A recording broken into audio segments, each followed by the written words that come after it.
Ang intense ng mga kaganapan ngayon sa abot kamay na pangarap sapagkat manginginig sa galit si Giselle dahil sa maaktuhan niya ang masamang binabalak ni Doc Carlos sa ama niyang si Don Pepe. Dito nga habang pinagtatangkaan ni Doc Carlos ang buhay ni Don Pepe, ay laking gulat nito nang biglang dumating si Giselle at makita siya nito.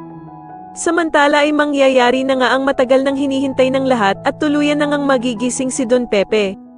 Magsasagawa naman ng padasal si Giselle para sa paggaling ng ama niyang si Don Pepe at dito nga ay pupunta ang mga kaibigan ni Annalyn at ang lahat ng nagmamahal sa kanya.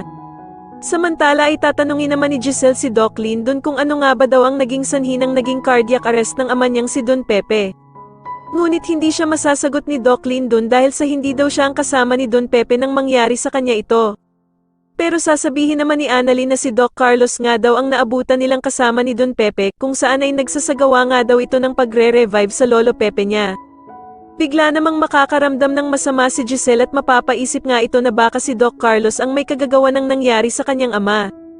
Sa kabilang banda naman ay magpaplano na naman ng kaplastikan ang mag-inang Zoe at Moira, at dito nga ay sasabihin ni Moira na dapat daw ay umattend sila ng pa-prayers ni Giselle kay Don Pepe para mabura na ang paghihinala nito sa kanilang mag-ina.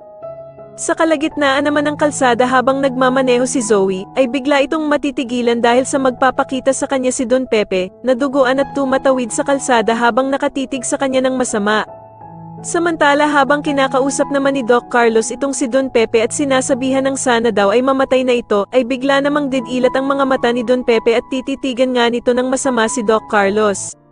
Sa tingin nyo dito na nga kaya tuluyang gumaling si Don Pepe at masabi na nga kaya niya ang lahat ng nalalaman niya tungkol sa sikreto nila Doc Carlos, Zoe at Moira. Mas lalo na nga talagang nagiging exciting ang mga susunod na kaganapan kaya naman ay mas lalo pa nating abangan ang mas lalong gumigandang abot kamay na pangarap. Maraming salamat po sa inyong panonood at sana po ay masubscribe nyo ako. Maraming salamat po.